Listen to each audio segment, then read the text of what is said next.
This is Mark Bell from Super Training Gym, the strongest gym in the West. And I'm here today with Forsaken Warrior. What's up? And Forsaken Warrior Jr. Hello. This video that we're putting together today is about the bench press, and it's for bodybuilding.com. So bodybuilding.com fans, enjoy what we're going to preach to you today.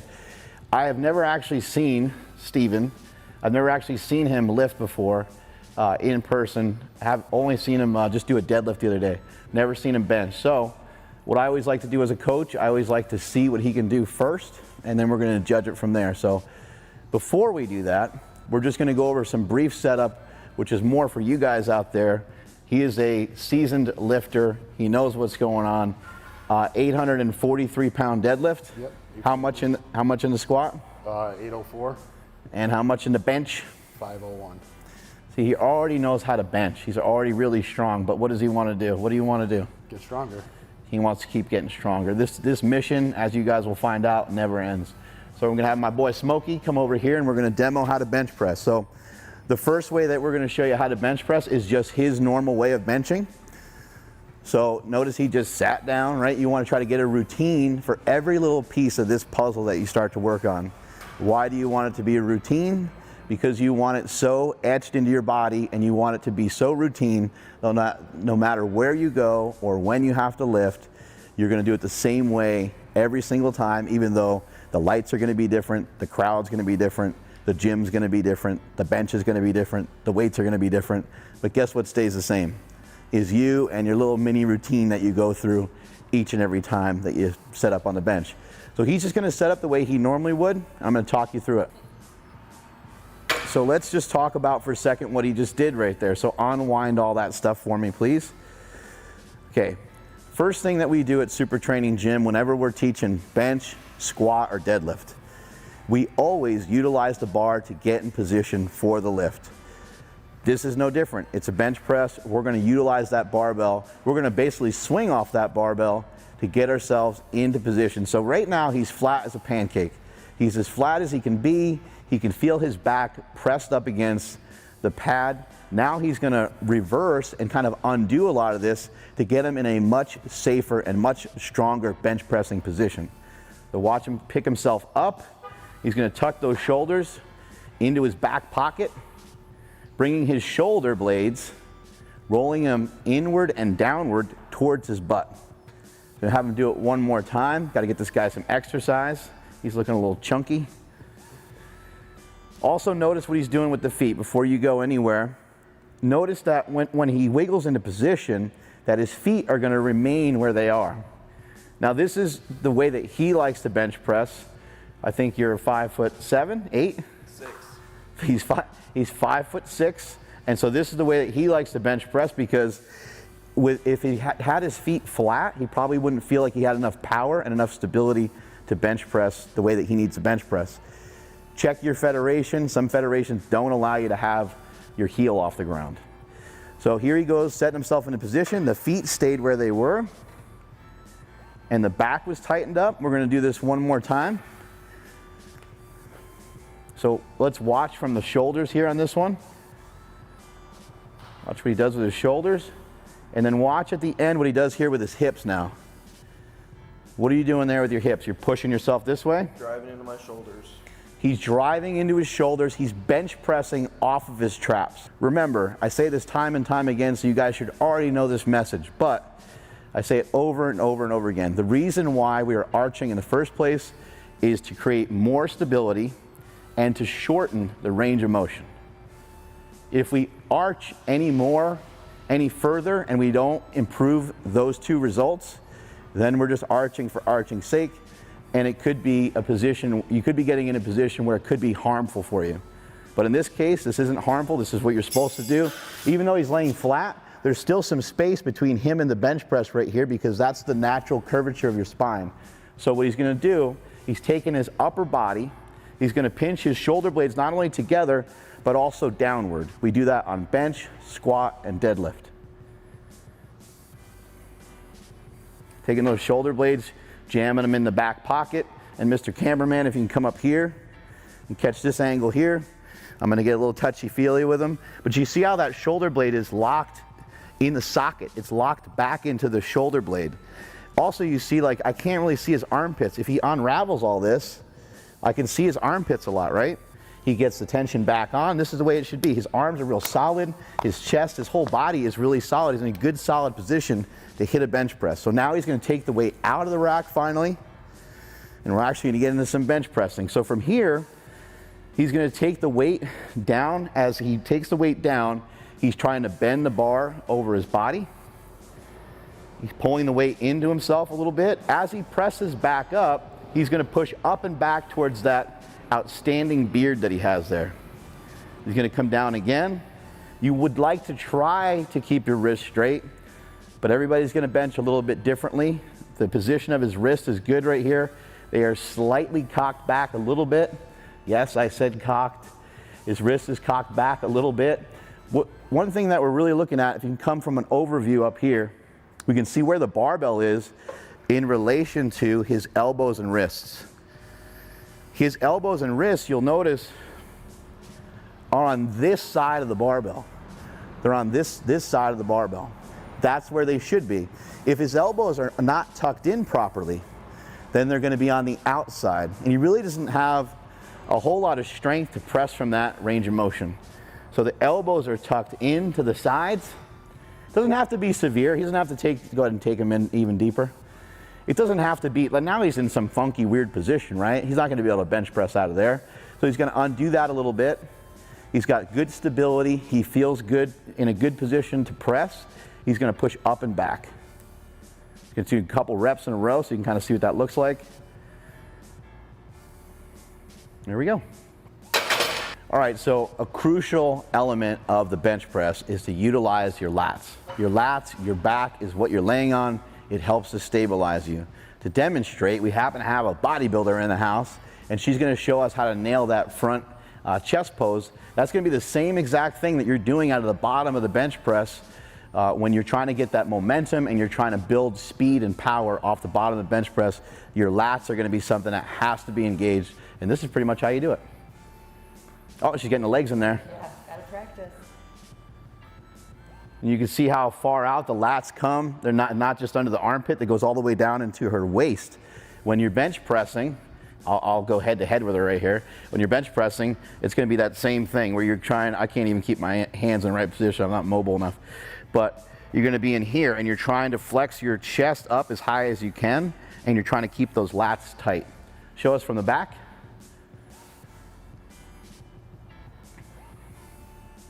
There you go. Yeah, you want to flare those lats out as you're coming out of the bottom of the bench press. You're awesome. Thank you. Thank you. Another thing I see, a really common thing I see in bench pressing is a lot of times people tend to overpress. So they'll do some reps, they're feeling good, they're going too fast, and they're not paying attention to their form, and every single time they're kind of unwinding the bench press. They're not staying locked in. They're not staying screwed into the bench press. Again, your arms are out. If this is the worst possible position to bench press, all we would do from here is pull our chest up and pull our elbows kind of down and in a little bit, flex the lats. Now you're in this weird mummy position, but this is an excellent, strong position to bench press from. Now we're gonna have Forsaken Warrior hop in here and start warming up.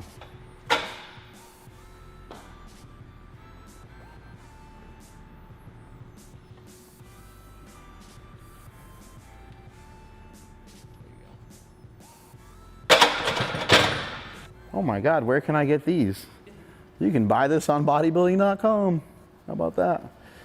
So stand up. This guy's fat, he's trying to do everything sitting down. Oh, yeah. Just ate. This is pretty bad cheating, putting the slingshot over top of the elbow sleeves. But we're not using it for benching just yet. We just have it on just to show them something. So what I want you to do is put your arms in like a bench press position, however wide you go. Maybe come back a little bit here, yep. Now what I'm going to have them do is just go ahead and pull back harder. Feel that tightness through your back. Now press as hard as you can. Pull, and when you feel you can't pull anymore, pull more, and then press. Okay, now what we're going to do when you actually bench, here in a second, I'm going to have him, what I call post the weight in his triceps, which just means hold the weight out extended for just a brief period of time by himself, he's still gonna get a lift off. But once the lift off guy's hands is off the bar, and once he's holding the weight by himself, he'll hold it for a brief second, and he's gonna get himself ready to bench like a motherfucker. He's gonna get himself ready to take that weight down aggressively and not mess around with it and not leave the weight any time to really even register into his body. So again, put your hands out wide again, like for bench. And now, you know, pretend you're bringing the weight out. And as soon as you feel ready, bring your arms down fast and press hard. Boom. Good. Pull this off. So try to remember the way that felt. We're gonna do 3 reps here. So again, the shoulders are locked in, chest is nice and high. 1, 2, 3, up. Ow. Pull it down and in hard. There you go, good. Nice, last one. Good. There you go. And it's gonna take some time. Do you normally bench fast? Yeah. Yeah. So he already benches with some speed, and so that's gonna help, and he's super explosive on the other lifts as well. But for some of you watching this, it might take you some time to adapt to that. You can have another day of your training session where you are actually just working on the form, the technique, and the practice of the lift. There's nothing wrong with going into the gym and just using, if you're a 300-pound bencher, there's nothing wrong with going in the gym and just using 95 pounds for the day. It's just practice. You got to practice what you're working on. You have to refine your form and technique over and over and over again. When you're trying to lift fast, you're trying to increase the amount of force that you're producing, and you're also trying to clean up your technique. Your form and technique is going to be crucial. When your form, technique, speed, and power come together, you end up totaling over 2,100 pounds like he has. We had Forsaken Warrior, had him change his shoes because we were going to try any and everything to increase his strength. So the advantage of wearing an Olympic lifting shoe is it just raises your heel off the ground a little bit. Before, he was raising his heel on his own, and in my opinion, his feet might have been back underneath him a little bit too much. So we're gonna mess around with this, and we're gonna use 365 pounds, maybe even for a couple sets, to see how this feels for him. Now, the first time he does it, it's probably gonna feel like crap. So it might take a little bit of adjusting and a little nitpicking and stuff like that to figure out exactly what's gonna work the best. So let's have you lay back for bench. And bring your feet like under your hamstrings about, yep. Maybe towards me a little bit more. With your feet. There you go. And maybe this is gonna hurt your hips, but maybe a little wider with your feet.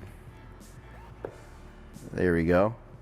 Now we wanna flex and push towards him. And let's go. Let him pull it out to you. Pull the weight out of the rack. 3, up.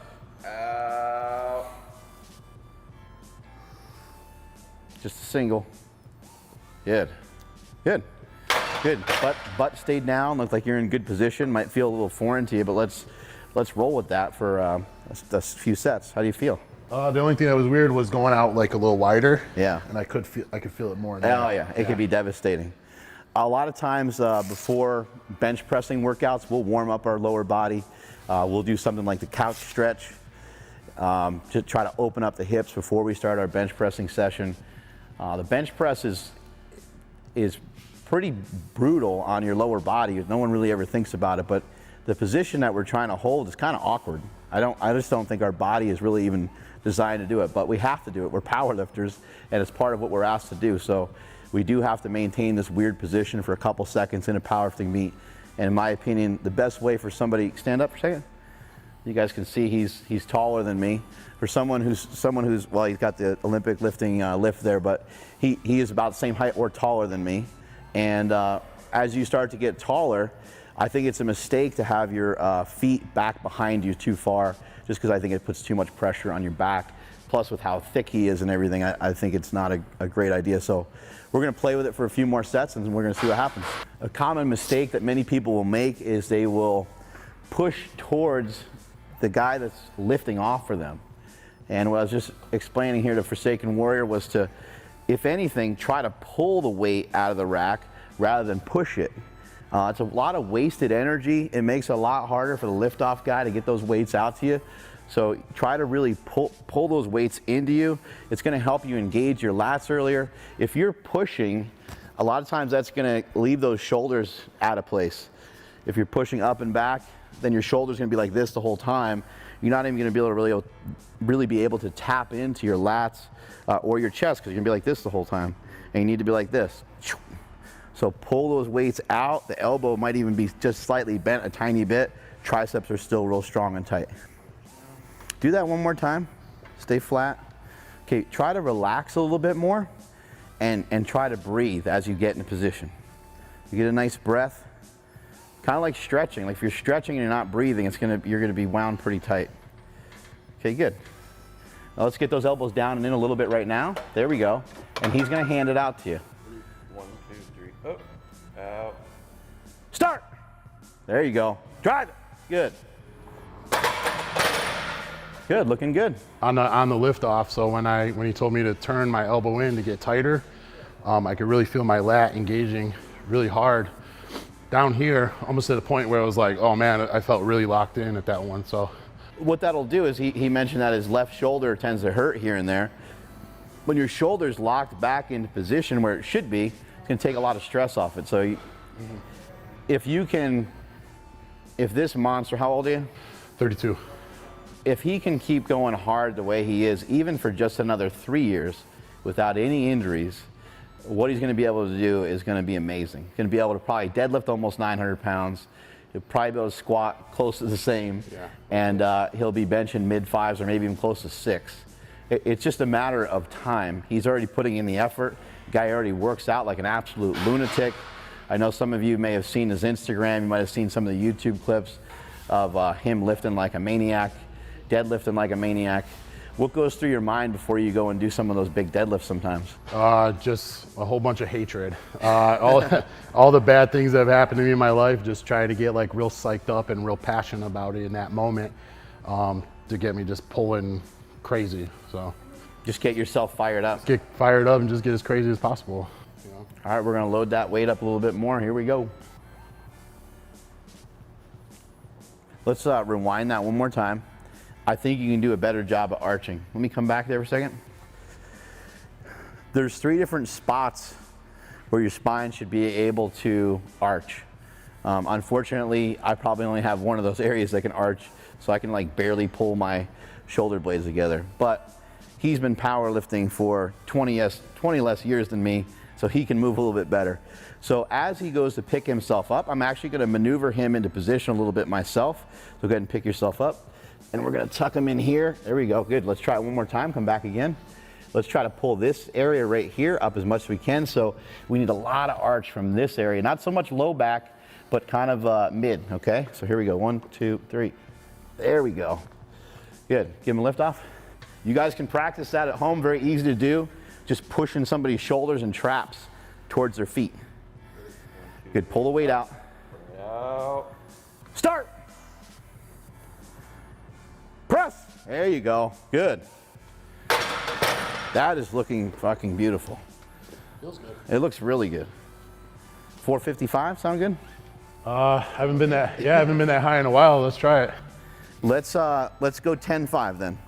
I don't want you doing anything you're not feeling ready for. All right, so we got 435 pounds on the bar, which I have just been informed that it's 87% of his 500-pound bench. We're gonna have him try it here. We're gonna use the same form. It seems like we're getting him more and more locked in, so I'm expecting it to fly up like the other ones have. There you go, good. You locked it in, you're locked in, you're ready to go. Ready. Up. Out. Start. Press. Nice. Very good. Really clean. How's it feeling so far? Feeling some differences with your back and your feet and stuff? My back's definitely much tighter. I was squeezing so hard at one point, I started getting actually like a cramp in my lat. Right. So I'm just trying to stay really tight. But otherwise, it feels like it's flying up pretty good. You know, the normal points that it slows down, that it's starting to show now. I could feel it right about here, and then trying to fight it all the way through the lockout. So when it comes to that, when it comes to some of these different spots where people get stuck, you know, frequently asked questions on the bench press are, how do I build speed out of the bottom? How do I work on my lockout? I'll answer the second one first. To work on your lockout, we have close grip work, can be really beneficial. He's gonna throw a slingshot on in a little bit. Using a slingshot can help quite a bit because it's gonna help you overload, gonna help you handle up to about 10% more of your max. So if you do something like 405, you're gonna be able to now handle like 445, 450 range. So it's gonna allow you to handle more weight. You're able to do more weight and more reps and more sets, and you end up with more volume. You end up lifting more than you normally would under normal circumstances. And when you build up more volume is when you start to get a lot stronger. The other thing the slingshot does is it helps you to avoid pain. If you have pain in your shoulders and elbows, it's a great transition piece to use for a few weeks while you might be banged up. You can also just use it for those heavier sets when your body doesn't feel ready to handle some of those heavier weights. In here, we use it many, many different ways.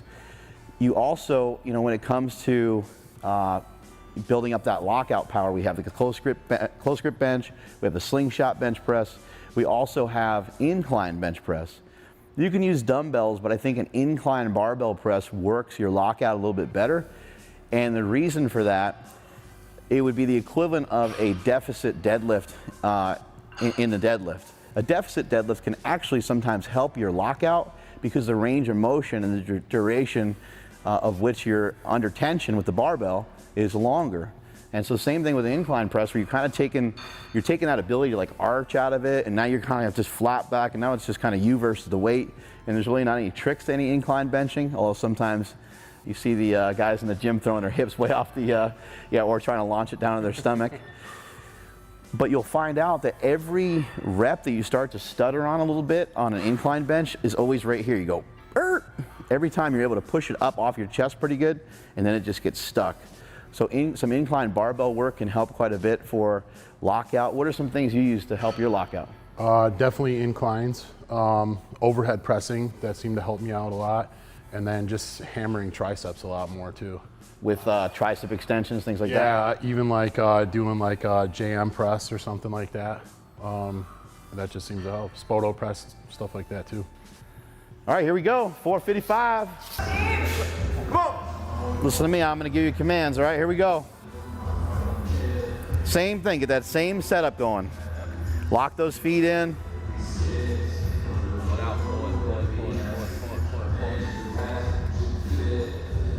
One, two, three, up, out. Start. Press. There you go, good, rack. That was a really good press. One thing I saw that was a little bit different about that one is his feet were actually back underneath him a little bit more. It's powerlifting.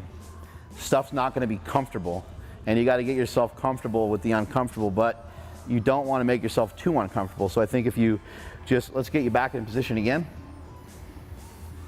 Just go ahead and set up.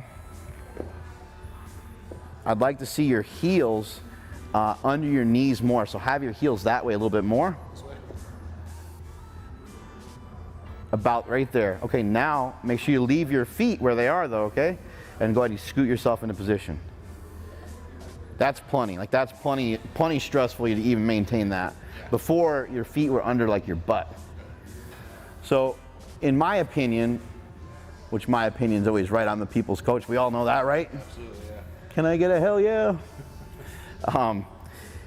In my opinion, the best place for your feet to be is under your knees, which would look like this. I'll have Smokey come back up here and lay down on the bench for a second. So just scoot your feet out a little bit, out this way more. There you go, like right about there, like under the knees, right? And you can do that with your foot up the way he prefers to bench, or you can do that with your feet down, either way. And then the other way would just be your feet under your hamstrings a little bit more. I don't really think that your feet in general, each person's gonna be a little different. If you're like 5'1" or something, you're crazy flexible and you're a female, then you might wanna just anchor your feet down whatever way you can to get the best results. But those are the two different foot positions that you're gonna have for the bench press. It should be a little stressful, but it shouldn't be that hard to get in position. You should be able to keep and maintain a good solid position throughout the entire range of motion. Let's go now, same setup. Pull it out. Pull that weight out of the rack. Feet under the knees a little bit more, so scoot them forward a little bit towards the end of the bench. There we go, good. Pull that weight out of the rack. Here we go.